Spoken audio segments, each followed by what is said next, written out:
نحمدہ ونصلی ونسلم علی رسولہ الکریم اما بعد۔ چونکہ سردیوں کا موسم ہے، سردیوں میں عموماً مسح کرنے کے متعلق مسئلے کا سامنا کرنا پڑتا ہے کہ بھئی اس سردیوں میں موزوں پر مسح کس طرح کریں۔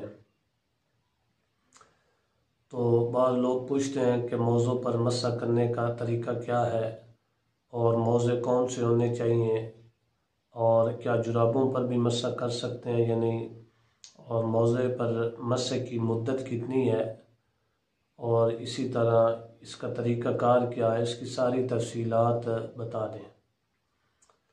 تو پہلی بات تو یہ ہے کہ جرابوں پر مسح نہیں ہو سکتا، یہ جو مروجہ باریک جرابیں ہیں ان پر مسح نہیں ہو سکتا۔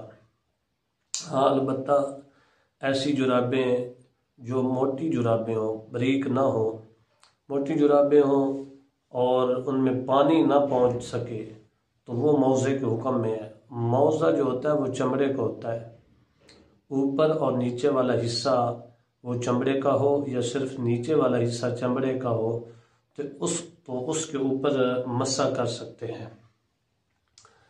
مسح کرنے کا طریقہ یہ ہے کہ آپ نے پاکی کی حالت میں وضو کر کے پاکی کی حالت میں پیر دھو کر آپ نے موزہ پہن لینے، موزے پہن لینے۔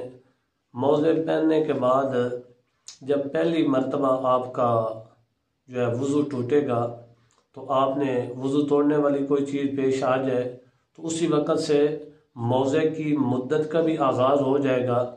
مقیم کے لیے 1 دن 1 رات یعنی 24 گھنٹے، اور مسافر کے لیے 3 دن 3 راتیں یعنی 72 گھنٹے مسافر کے لیے مدت ہے، اور مدت بھی اسی وقت شروع ہوگی جب پہلی مرتبہ کوئی وضو توڑنے والی کوئی چیز پیش آئے اور وضو ٹوٹ جائے گا، اس وقت موزے کی مدت بھی شروع ہو جائے گی۔ اب جب وضو توڑنے والی کوئی چیز صورت پیش آئے تو آپ نے دوبارہ وضو کر کے اور اب پیر دھونے کی بجائے اسی موزے پر آپ نے مسح کر لینا۔ مسح کا طریقہ یہ ہے کہ گیلا پانی سے ہاتھ تر کر کے آپ نے وہ پاؤں کی انگلیوں پر ہاتھ رکھ کر اوپر کی طرف کھینچنا ہے تو یہ مسح ہو جائے گا موزے پر۔